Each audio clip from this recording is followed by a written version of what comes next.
Pornography دیکھنے کے بعد ہولی اس کے گھر کے سامنے سے گزری۔ وہ اسی طرح باہر نکلا اور اس نے ایک الگ فیصلہ کیا جس نے بالآخر ہولی کی زندگی کا خاتمہ کر دیا۔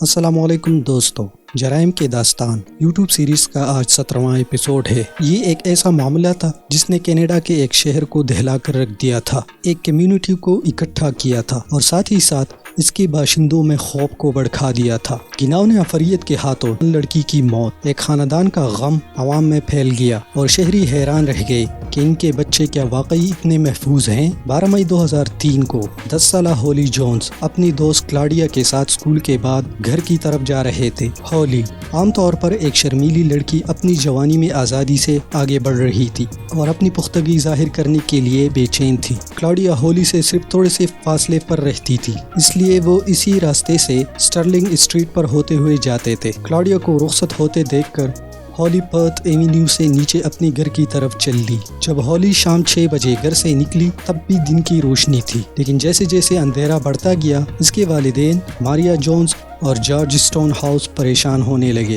انہوں نے فوری طور پر اس کی گمشدگی کی اطلاع دی اور اگلی صبح ایک ایمبر الرٹ جاری کر دیا گیا۔ اس کے علاوہ ہولی کے والدین کی جانب سے اپنی بیٹی کے ٹھکانے کے بارے میں معلومات اور اس کی محفوظ واپسی کے لیے درخواست کی گئی، تاہم بہت دیر ہو چکی تھی۔ وارڈز جزیرے پر اپنے کتے کے ساتھ چہل قدمی کرنے والا ایک شخص ساحل پر 2 تھیلیوں سے ٹھوکر کھا گیا، ہر ایک میں جسم کے اعضاء تھے۔ پولیس نے باقیات کی شناخت ہولی جونز کے نام سے کی۔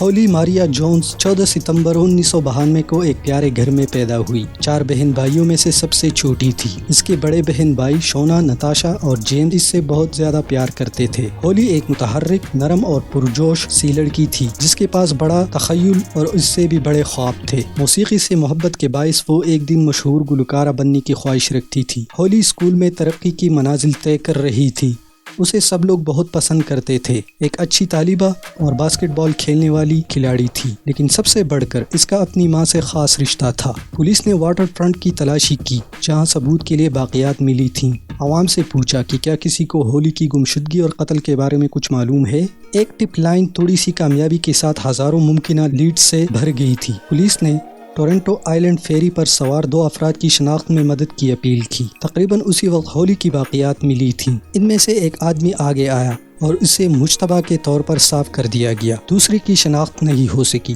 20 مئی کو ہولی کو سینٹ ونسنٹ ڈی پال رومن کیتھولک چرچ میں سپرد خاک کیا گیا، جہاں سینکڑوں سوگوار، یہاں تک کہ پولیس اور سیاستدان بھی جونز کے خاندان کی حمایت کے لیے باہر آئے۔ ہولی کا پڑوس اس کی موت کے بعد ہائی الرٹ پر تھا، جس میں اغوا کی کوشش کی مزید اطلاعات تھیں۔ لوگ اپنے بچوں کی زندگیوں کے لیے خوف میں رہتے تھے اور اسکولوں نے سخت حفاظتی اقدامات نافذ کیے تھے۔ قانون نافذ کرنے والے اداروں نے شہر کے کچرے سے گزرنے والے شواہد کی تلاش جاری رکھی اور علاقے کے اندر مردوں سے رضاکارانہ ڈی این اے جمع کرنے کے لیے ایک متنازع پروگرام شروع کیا۔ صرف چند مردوں نے پروگرام میں حصہ لینے سے انکار کیا۔ ایک 35 سالہ سافٹ ویئر ڈیولپر تھا جس کا نام مائیکل بریمر تھا۔ مائیکل کا کوئی مجرمانہ ریکارڈ نہیں تھا اور حکام نے اس کا ڈی این اے اس وقت حاصل کیا جب اس نے عوامی ردی کی ٹوکری میں سوڈا کے ڈبے کو پھینک دیا۔ اس کا ڈی این اے ہولی کی ناخنوں کی نیچے پائے جانے والے خون سے مماثل تھا، جس سے پولیس نے تفتیش کے دوران اسے گرفتار کر لیا۔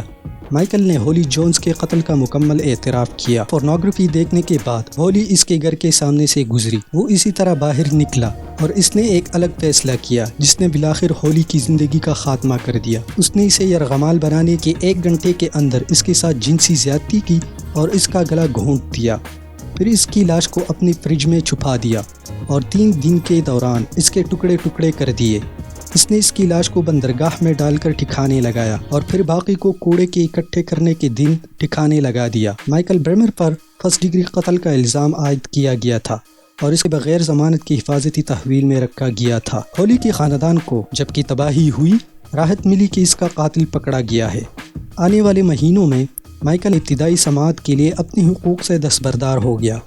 اس نے جرم قبول کرنے کا انتخاب کیا۔